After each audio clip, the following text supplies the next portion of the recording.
In the following video, I'm going to show the posturing for a full leg wax when you have a pregnant lady.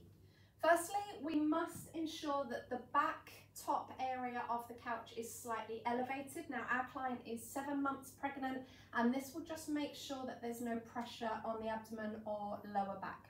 When doing the front of the leg, we're going to do the front of the leg as we normally would do for our clients, bending the knee, placing the foot flat to remove from the knee area, the central upper thigh, and just moving the knee over slightly to the inside so that we can remove the hair from the outer upper part of the thigh. We've now got our client laying on the side similar to the recovery position. So we've got the upper leg bent, so the support is here, and this then gives us access to the middle and back lower area of the final part of the leg. And for the final part, we've just asked our lady to turn over onto the other side so that we can reach the middle to lower back part of the leg.